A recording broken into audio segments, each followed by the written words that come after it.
பாத வெடிப்பை நம்ம பித்த வெடிப்புனே சொல்லலாம். காரணம் நம்ம உடம்புல அதிகமா சுரக்கக்கூடிய பித்தத்தினால வருதுதான். ஸோ நம்ம பாடியில வெப்பம் அதிகமா இருக்கிறனால தான், அதாவது பாடி ஹீட் அதிகமாகறனால தான் பித்தம் அதிகமா சுரக்குது. ஸோ பித்தத்தை கம்மி பண்ணிட்டா பித்தம் எந்த வழியில கம்மி பண்ண முடியும்? புளி சாப்பிட்றத கம்மி பண்ணிக்கோங்க, காஃபி சாப்பிட்றத கம்மி பண்ணிக்கோங்க. இதெல்லாம் கம்மி பண்ணிட்டீங்கன்னா படிப்படியா உங்களோட பாத வெடிப்பும் கம்மியாயிரும். சரி, பாத வெடிப்பு வந்தவங்க என்ன பண்ணலான்னு பார்க்கலாமா?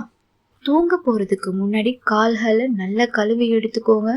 அப்புறம் கொஞ்சமாக 5 drops பக்கமாக கோகோனட் ஆயில், ஆல்மண்ட் ஆயில், இல்லை உங்களுக்கு எந்த ஆயில் உங்கள் பாடிக்கு சூட் ஆகுதோ அதில் ஒரு 5 drops எடுத்து காலில் நல்லா மசாஜ் கொடுங்க. நல்லா அப்ளை பண்ணி நல்லா ப்ரெஸ் பண்ணி மசாஜ் கொடுங்க.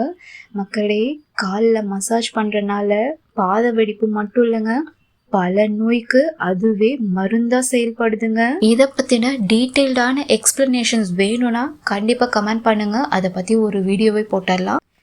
இப்போ வாங்க வீடியோக்குள்ளே போகலாம். தினமும் குளிச்சு முடிச்சதுக்கு அப்புறம் நுரைக்கல், அதாவது பமஸ்டோன்னு சொல்லுவாங்க, அதை வச்சு மைல்டாக ஒரு ஸ்க்ரப் கொடுத்துக்கோங்க.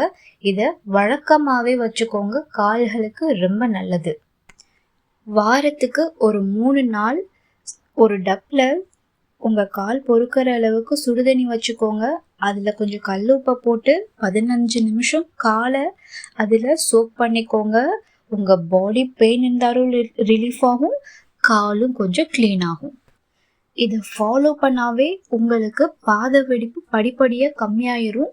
இருந்தாலும் உங்களுக்கு பாத வெடிப்பு அதிகமாக இருக்குன்ற பட்சத்தில் மெடிக்கல் ஷாப்லேயோ இல்லை ஸ்டோர்ஸ்லேயோ உங்களுக்கு ஃபுட் கிராக் க்ரீம் இருக்குது. அது டெய்லியும் நைட்டு தூங்குறதுக்கு முன்னாடி ஆயிலில் மசாஜ் பண்ணிவிட்டு அதையும் மேலே கொஞ்சம் லைட்டாக அப்ளை பண்ணிவிட்டு தூங்குங்க. கண்டிப்பாக பாத வெடிப்பு குணமாகும். உங்களுக்கு இந்த வீடியோ பிடிச்சிருந்தா லைக் பண்ணி ஷேர் பண்ணுங்கள், சப்ஸ்கிரைப் பண்ணிக்கோங்க. நிறையா டிப்ஸ் வந்துகிட்டே இருக்கும். தேங்க்யூ.